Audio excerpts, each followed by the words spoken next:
काल मुंबई महापालिकेच्या 227 उमेदवारांना मार्गदर्शन केलं। त्यावेळी त्यांनी मुंबईकरांसाठी विविध घोषणांचा पाऊस पाडला। त्यामध्ये त्यांनी 750 चौरस फुटापर्यंतच्या घरांवरच्या मालमत्ता कराच्या सवलतीसह एकूण 17 आश्वासनांचा ठराव मांडला।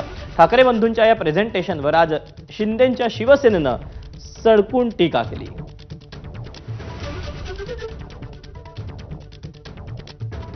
कालच्या प्रेझेंटेशनवर आम्हाला बालक पालक जो सिनेमा आहे त्याची आठवण आली आणि बालक पालक सिनेमाची आठवण येताना दोन युवराजांचा जो अभ्यास खरा पालकांनी करून घ्यायला पाहिजे होता तो अभ्यास करून न घेतल्यामुळे अर्धवट होमवर्कचा वर्कशॉप असं आम्ही त्याला हेडिंग देत आहे। अर्धवट होमवर्क केल्यामुळे कालचं प्रेझेंटेशन वर्कशॉपचं त्यांनी केलेलं आहे। त्यामुळे पालकांनी जर व्यवस्थित त्यांचं होमवर्क करून घेतलं असतं आणि त्यांना नीट माहिती दिली असती तर त्यांनी ते वर्कशॉप ठेवलंच नसतं। जो परमपूज्य डॉक्टर बाबासाहेब आंबेडकरांच्या बाबतीत त्यांनी तो उल्लेख केला की त्यांच्या डॉक्टर बाबासाहेब आंबेडकरांच्या नावाने भव्य ग्रंथालय त्यांना माहीत नाही शिवाजी पार्कला राहत आहेत।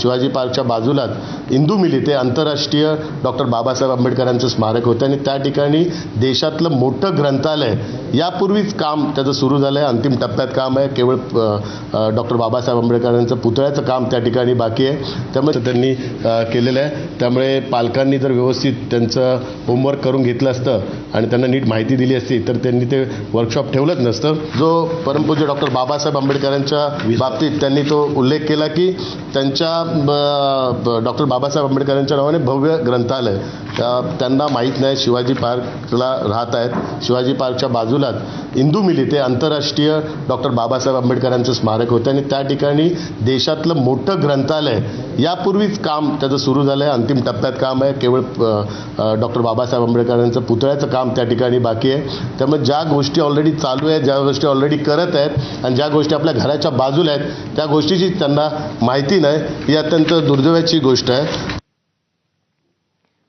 राज्यातल्या महापालिका निवडणुकीसाठी ठाकरे बंधूंची युती झाली, तसेच पुणे आणि पिंपरी चिंचवडमध्ये पवार काका पुतण्या एकत्र आल्याचं